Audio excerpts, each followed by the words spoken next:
Stress. पूरी दुनिया में आजकल हर कोई किसी ना किसी तरीके के स्ट्रेस से गुजर रहा है, लेकिन जो सबसे बड़ा फैक्टर है स्ट्रेस का वो है मनी, फाइनेंस। तो लगभग हर किसी को किसी ना किसी तरीके का फाइनेंशियल स्ट्रेस है। तो आज के वीडियो में हम तीन ऐसे रीजंस के बारे में बात करेंगे जिसकी वजह से आपको फाइनेंस रिलेटेड स्ट्रेस है। जो पहला रीज़न है वो है we are stressed because we are not taught about finance in school और कॉलेज। हमारा जो एजुकेशन सिस्टम है, उस पूरे एजुकेशन सिस्टम में कहीं पे भी आपको फाइनेंस, पर्सनल फाइनेंस या मनी मैनेजमेंट या मनी स्किल्स के बारे में सिखाया नहीं जाता। हमको ऐसी चीज़ें पढ़ाई जाती है आज की डेट में भी जो काफ़ी पुराना पैटर्न है एजुकेशन का, और हमको प्रैक्टिकल चीज़ें पढ़ाई नहीं जा रही, राइट। हमको ये नहीं पढ़ाया जा रहा है कि हम अपने फाइनेंसेस कैसे प्लान करें।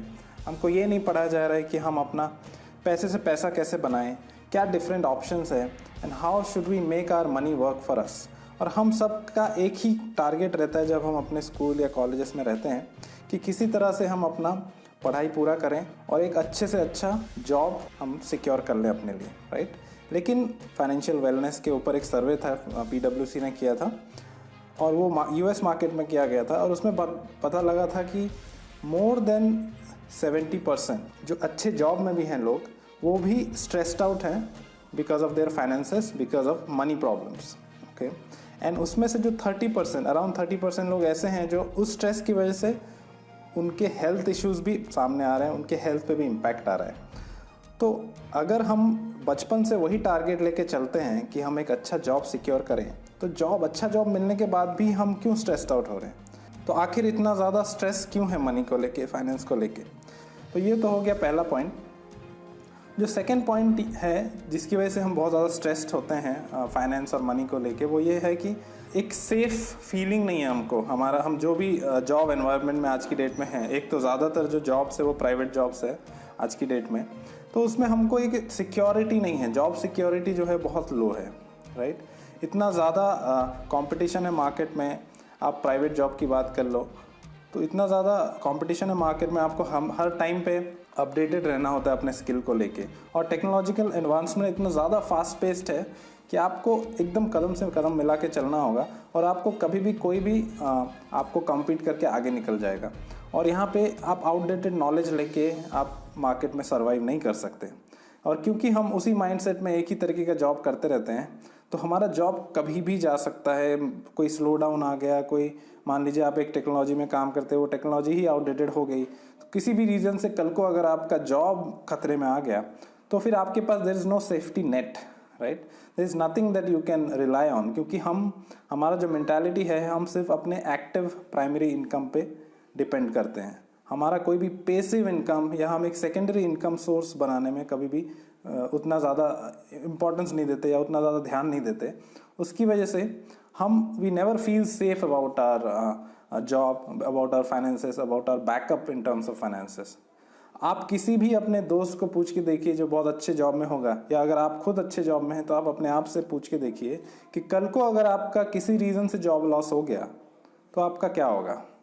शायद थोड़ा बहुत आपका इमरजेंसी फंड हो, आप थोड़े मंथ सर्वाइव कर लें, उसके बाद क्या, राइट। तो इसकी वजह से भी हम बहुत ज़्यादा स्ट्रेस्ड होते हैं। जो थर्ड पॉइंट है वो ये है कि एक इंडियन मेंटालिटी है, राइट, कि हम एक किसी तरह से जैसे ही हमारा जॉब लग जाता है या जो भी हमारा एक एक्टिव इनकम आने लगता है, प्राइमरी इनकम आने लगता है, हम उसमें सेटल हो जाते हैं।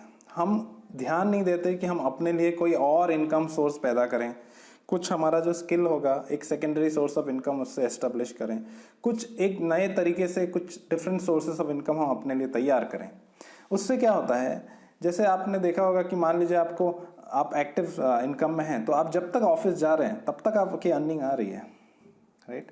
लेकिन अगर आप कुछ पैसिव सोर्स ऑफ इनकम्स अगर जनरेट कर पाएँ साइड में, अगर आप मान लीजिए आप इन्वेस्टमेंट सीख रहे हैं, आप थोड़ा बहुत पैसा इन्वेस्ट कर रहे हैं शेयर मार्केट में, मान लीजिए आपका स्किल अच्छा है, आप ट्रेडिंग कर रहे हैं जिससे आपका कैश फ्लो बना रहता है, आप थोड़ा बहुत इन्वेस्टमेंट रियल एस्टेट में कर रहे हैं, या आपको कोई स्किल आती है उसका ट्रेनिंग दे रहे हैं ऑनलाइन, या जो भी आप पैसिव इनकम का तरीके से एक सेकेंडरी सोर्स ऑफ इनकम आप जब बन रहा है, तो शुरू में वो बहुत ज़्यादा कम होता है, उससे इनकम आपकी बहुत कम होगी। लेकिन ओवर द टाइम ऐसा एक टाइम आएगा कि आपका जो पैसिव इनकम है वो आपके एक्टिव इनकम को भी सरपास कर जाएगा। And the best thing about passive income is आप कुछ नहीं कर रहे हैं तब भी आपका पैसा आपके लिए पैसा बना के दे रहा है। आप एक्टिव जॉब में हैं, आपको अगर कल के लिए मान लीजिए कोई हेल्थ इमरजेंसी आई और आप 2 महीने ऑफिस नहीं जा पा रहे, तो पहले तो आपके जो भी लीव्स होंगे वो डिडक्ट हो जाएंगे, उसके बाद आपका पूरी तरह से आप लॉस ऑफ पे में रहेंगे। लेकिन पैसिव इनकम में वैसा नहीं होता है, आपका पैसा आपके लिए पैसा बना के दे रहा है और आप जो भी दूसरे सोर्स से इनकम आपका आ रहा है वो आपका कंटिन्यू आ रहा होगा, भले ही आप फिजिकली वहाँ पे इन्वॉल्व रहें ना रहें, क्योंकि आपने वो एस्टेब्लिश करके रखा हुआ है, राइट। इसलिए एक सेकेंडरी सोर्स ऑफ इनकम 2-3 हो पाए तो और अच्छा है, लेकिन एटलीस्ट अदर देन आपका जो प्राइमरी सोर्स ऑफ इनकम है, जो मान लीजिए इस केस में जॉब है, उसके अलावा आपके पास कुछ एक सेकेंडरी इनकम सोर्स होना ही चाहिए। तभी आप फाइनेंशियली स्ट्रेस फ्री हो पाएंगे, तभी आप थोड़े समय बाद फाइनेंशियली इंडिपेंडेंट हो पाएंगे। और क्या पता, अगर आप अच्छा एक सेकेंडरी सोर्स ऑफ इनकम कर पाएँ तो आपको रिटायरमेंट प्लानिंग के लिए भी उतना टेंशन लेने की ज़रूरत नहीं है, आप लाइफ को बेटर एंजॉय कर पाएंगे, क्योंकि आपको पता है कि by the time you will retire you will have cash flows coming from your passive income sources. तो आज की वीडियो में इतना ही। अगर आपको ये वीडियो अच्छा लगा तो वीडियो को लाइक करिए, चैनल से जुड़े रहने के चैनल को सब्सक्राइब करिए। Thank you, see you in the next one.